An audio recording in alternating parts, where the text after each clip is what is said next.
a 4 ans, on a créé un blog qui s'appelle Cora, donc ça veut dire Carnet ouvert de recherche sur l'agroécologie. Et en fait, initialement, on était 4 doctorantes. On faisait partie d'un projet ANR, qui était un grand projet qui rassemblait différents chercheurs sur l'institutionnalisation de l'agroécologie. Et on a voulu faire quelque chose ensemble, à côté.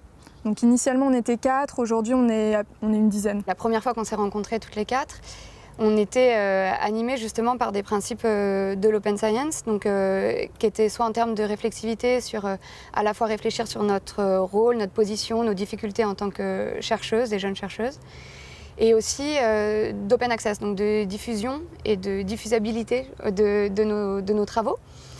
Et en fait, au fil de la discussion, on s'est rendu compte qu'il y avait une plateforme qui pouvait nous aider là-dessus, qui était la plateforme des blogs Hypothèses. Et c'est là-dessus qu'on a décidé donc, de fédérer notre recherche collective autour du blog Cora.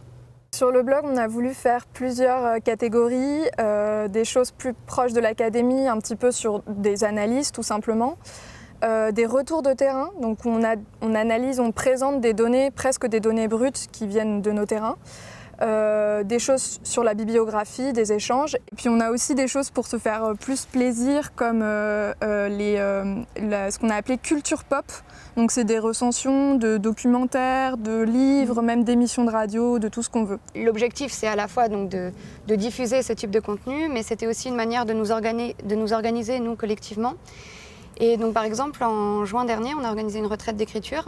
Donc, le blog nous a permis de fédérer à la fois un groupe. Et on rendait compte de cet atelier d'écriture collectif autour d'un article scientifique sur le blog. Sur la plateforme Hypothèse, il y a quelque chose qui nous permet de regarder les statistiques en fait, de visibilité du blog. Et ça fait toujours plaisir parce que on voit qu'on est visible, c'est assez intéressant là-dessus. Et on a aussi un article qui a été valorisé sur la plateforme, ce qui a fait venir pas mal de monde. En fait, ce blog, il nous fait du bien. On est contente d'écrire dessus, de se retrouver. C'est un bon prétexte aussi à se retrouver et à travailler collectivement.